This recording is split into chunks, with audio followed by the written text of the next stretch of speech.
you wanted the best, you've got the best podcast, the hottest podcast in the world. The Chris Voss Show, the preeminent podcast with guests so smart you may experience serious brain bleed. The CEOs, authors, thought leaders, visionaries, and motivators. Get ready. Strap yourself in. Keep your hands, arms, and legs inside the vehicle at all times, because you're about to go on a monster education roller coaster with your brain. Now, here's your host, Chris Voss. Hello, Chris Voss here from the ChrisVossShow.com. Ladies and gentlemen, welcome to the big show. As always, the Chris Voss Show family is the family that loves you, but doesn't judge you, at least not as harshly as the rest of your family, because, they just don't love you as much as we do. Opinions expressed by guests on the podcast are solely their own and do not necessarily reflect the opinions of the host or the Chris Voss Show. Some guests of the show may be advertising on the podcast, but it is not an endorsement or review of any kind. We got an amazing young lady on the show today. We're going to be talking to her about what she does and how she does it and how you can improve your life through some of the stuff that she talks about. We have Ashmita Arora on the show. We're going to be talking about her organization. She's a Clarity Intuitive who channels soul-level wisdom to help individuals release stuck patterns, reset their energy, and align with who they're becoming. Rooted in her own journey of dismantling and reassembly through spiritual awakening, loss, and deep remembering, her work is deeply embodied, compassionate, and intuitive. Using a blend of intuitive channeled guidance and intellect, she creates a safe, non-judgmental containers to support understanding and transformation. Her signature offerings range from one-on-one intuitive group sessions to group rituals, couples readings, and multi-session journeys that guide seekers through emotional clarity, soul alignment, and energetic embodiment. Welcome to the show. How are you, Ashmita? Good. I'm doing amazing. Thank you. Thanks for having me. Thank you. And thanks for coming. Give us your .coms. Where do you want people to find you out about on the interwebs? Yeah, mine's simple. AshmitaArora.com. So give us a 30,000 overview of what's inside or what you do there.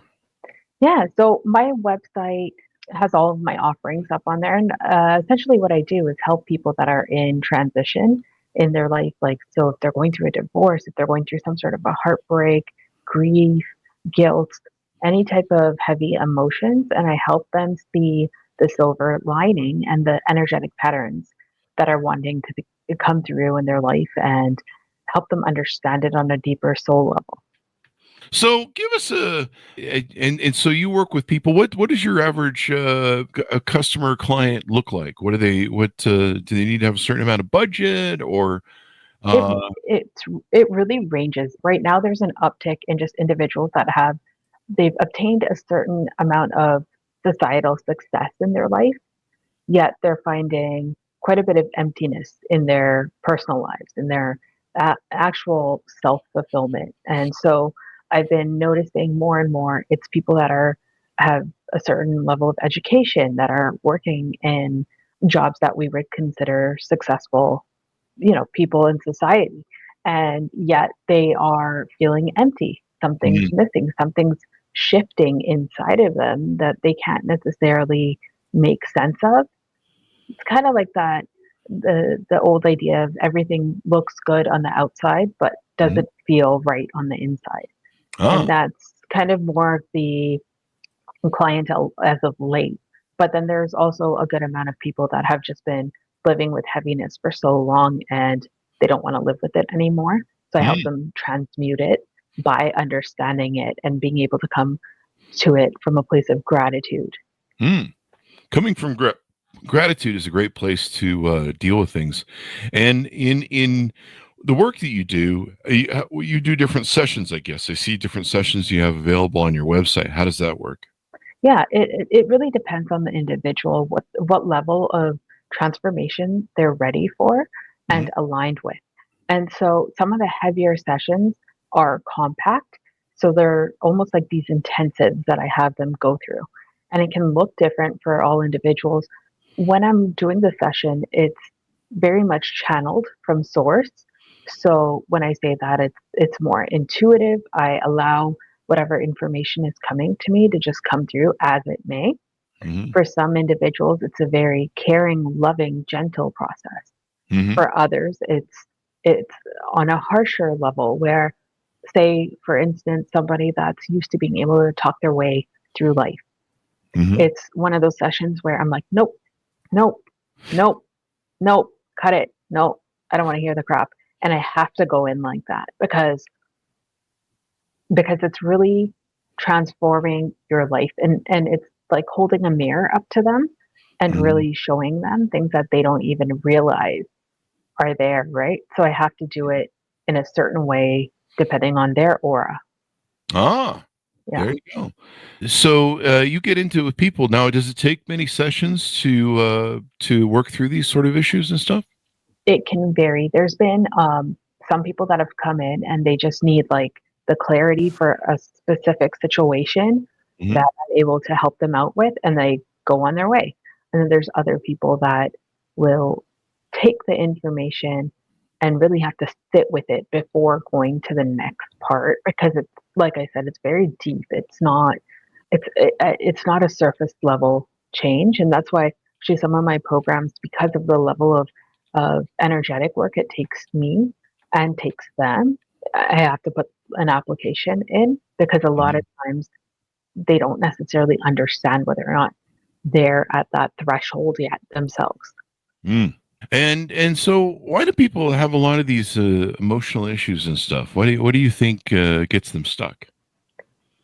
You know, it's, I mean, they're not going to grow until you get stuck. You don't, like, there's, I say it like this, there's contraction and then there's expansion. Mm-hmm. And when you're in alignment with what you're meant to be doing, you're in this state of expansion. Mm. And when you're out of alignment, you're in a state of contraction.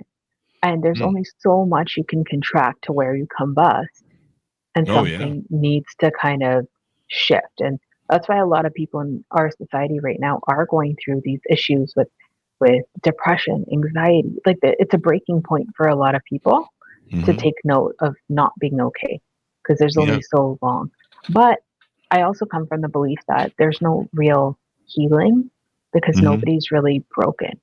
These are Mm. just things that our soul, challenges that our soul wants us to experience so we can grow from it. And so they're not bad at all. And Mm-hmm. I mean, I would argue that if somebody came in with a completely blessed life, what we would consider a blessed life, and had no challenges, that would actually be a detriment to them. Because, for instance, if you don't go through those challenges, you can't get that deeper level of compassion or understanding for different situations. But as you move through your challenges, you open up your toolbox. Mm. Open up the toolbox, as they like to say. So, Yeah. so let's see. Do you have any stories of people that you've helped? And maybe they were going through some sort of issue, and kind of how they came out the other side after working with you. Yeah, definitely. I'll give the generalization of it just for Sure. privacy Yes. reasons. But there was a client who was having a hard time with going to work, because Mm. the type of work that they did was something, let's say addiction, that Mm-hmm. they struggle with themselves.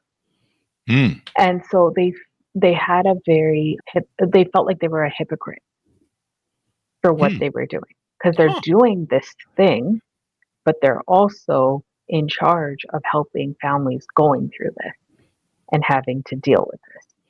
Yeah. And it was a double life. Essentially, it's a double life. And they hated that they did this, and they had to sit with it.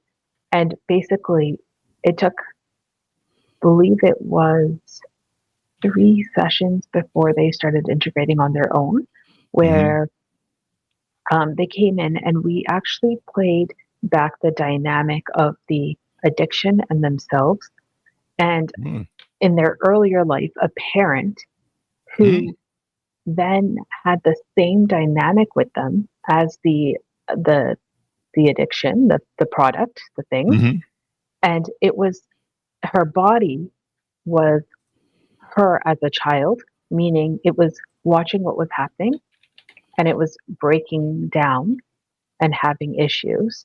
Mm-hmm. Just, people think sometimes it's just the addiction and it's a mental thing, but this was actually breaking down her her system, her body, Mm. and it reflected her and her sibling when they were younger because they didn't understand the parent dynamic and what it was doing to them, Mm. and allowing the one parent to keep coming back even though they knew what to expect. Mhm. Similar to the addiction, allowing it to come back, knowing what to expect, not even wanting it, but allowing it because of the love that it had, because it's your parent, because you want it to be okay, right? Yep. So Yep. they kept opening that door, they kept letting them in, knowing that they're going to leave, knowing that they're going to come back, the back and forth, and feeling afterwards like, why did I even let them in when I knew what was going to happen? Mhm. Feeling the same with the addiction, that why did I do that? I knew I was going to feel like crap afterwards. And then we were able to tie that into patterns throughout school and different times in their life, to then transmute it and find that the addiction is not necessarily the addiction. The addiction is this energetic pattern. The people and the substance are just icons Mm. for what we go through in our life. And so sometimes we think we have, say, relationship problems, but it's deeper. It's actually the soul level energy that is Mm. behind that, because the feeling that the addiction gave her at the end was the exact same that her parent gave her when she was Wow. younger. Wow. And like the absence of the care for the children when they were younger was the same absence of care for the body, Oh, wow.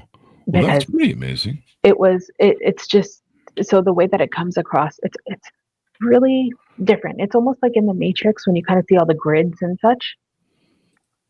It Mhm. tends to come through to me in that form, and I can't even necessarily explain how I understand it. It's just being able to read between the lines, and just it's a knowing. It just kind of comes across. So I'm able to bring it to light and help them then bring their power back and be like, okay, what what can you say thank you for? And Mhm. I hear nothing, nothing. Ah. I want to forgive it. Like I can say I forgive this, blah blah blah, but I can't say thank you. And I go, okay, so there's more work, because Ah. what happens is when we get to that stage of truly understanding it, we see where in life it allowed us to expand and grow, and the good that came out of it. And then when you get to that, when they're able to say, yes, okay, now I have complete gratitude for that situation, Mhm. then I'm like, there we go. That's the alchemy right there. That's when we've alchemized it, transitioned it, and cleared you from it for, to know now, right? Yeah. So it's happened in my life too. There was times when I've had multiple miscarriages, and at that time, it's complete hell.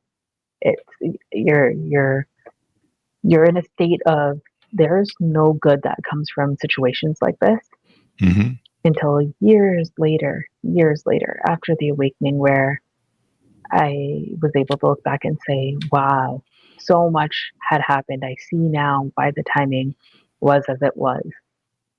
And I'm grateful for it every day. Mhm. Well, that's awesome. So many of these issues are based in childhood, right?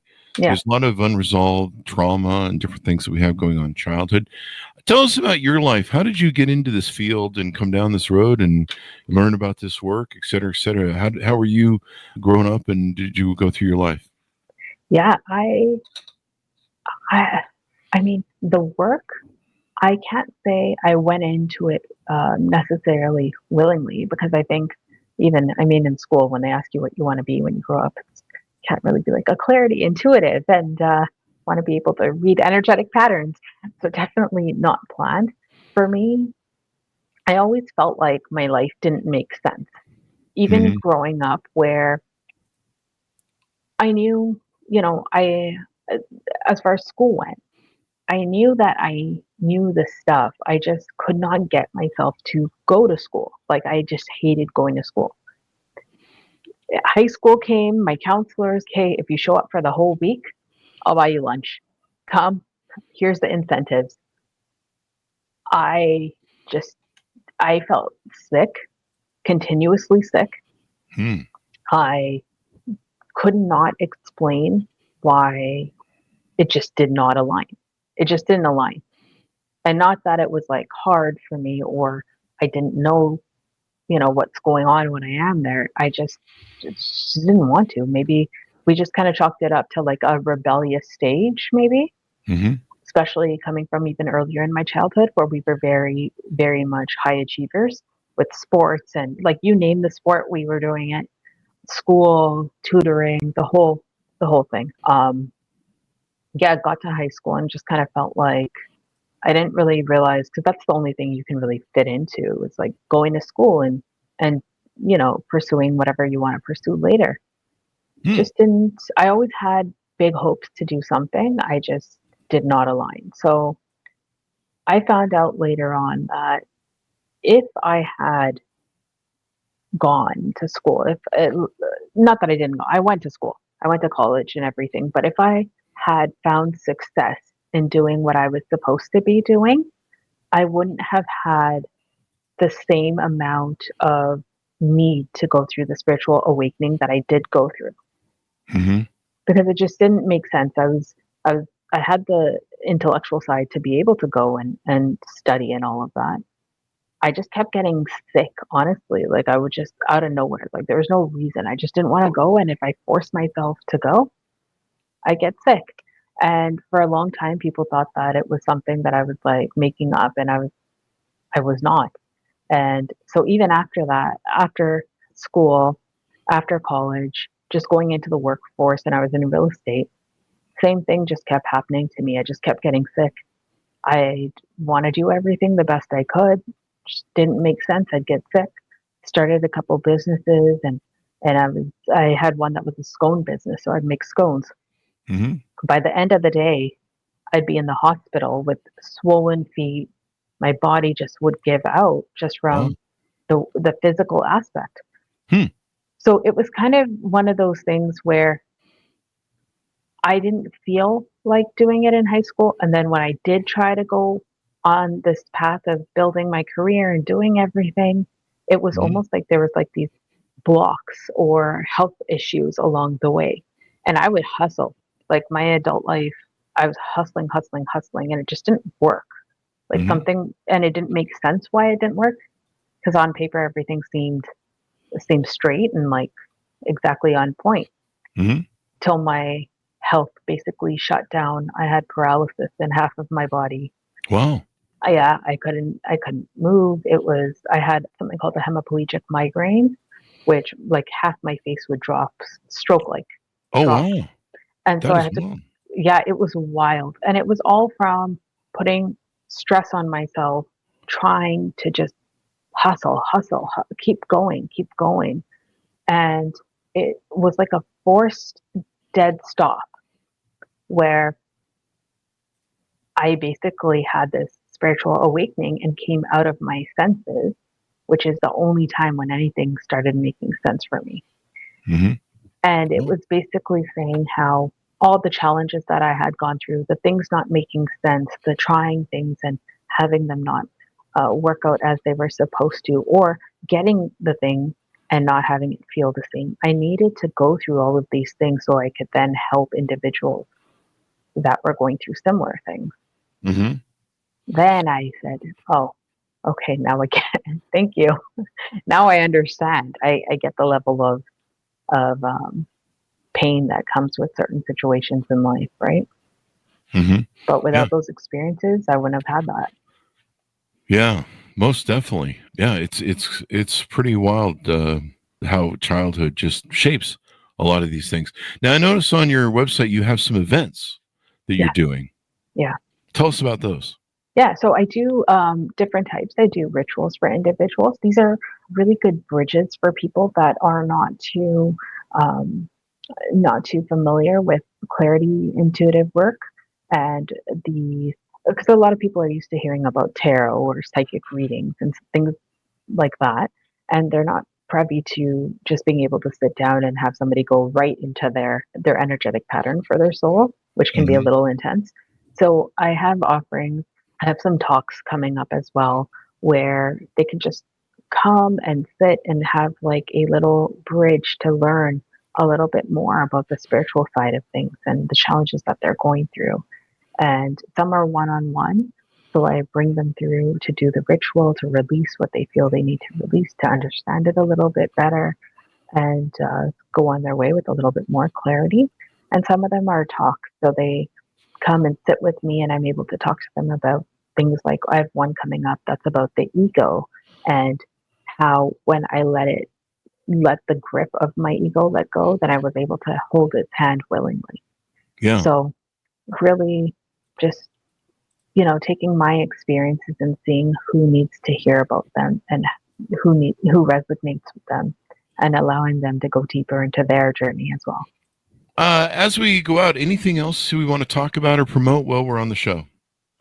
No, I've got my website. If it resonates, then feel free to reach out. I'll be more than happy to kind of give you an introduction to more of what I do and what I could do for individuals that are looking for a deeper personal lifelong journey transition that they want to go through, or that they feel like they've just a bit had gone through. I can help them make sense of that a little bit more. But really, I would say the biggest thing when we talk about aligning with our soul purpose is just to follow our inner compass, which is knowing what makes us feel contracted and what makes us feel expanded in this life, and allowing it to just flow. Yeah, not doing things out of the fear, the guilt, and the obligation. Those are three of the main aspects that I found in my work that really make people contract and go off the path. It might work for a little while, but only for so long, Well, to give people your .coms as we go out and final pitch out, how can they onboard with you? How can they reach out and find out more? Yes, absolutely. Everything they'll need to know is right on my website at ashmitaarora.com. And that's ASHMITAARORA.com. And they can go on there and go through situations in their life. I've got a bunch listed out, and as well as recommended services. It's all on there. Well, thank you very much for coming on the show. We really appreciate it. Thank you, Ashmita. Thanks for having me. Thank you. And thanks, for tuning in. Go to goodreads.com/Chris Voss, LinkedIn.com/Chris Voss, Chris Voss 1, the TikTok, and all those crazy places on the internet. Be good to each other. Stay safe. We'll see you next time. And that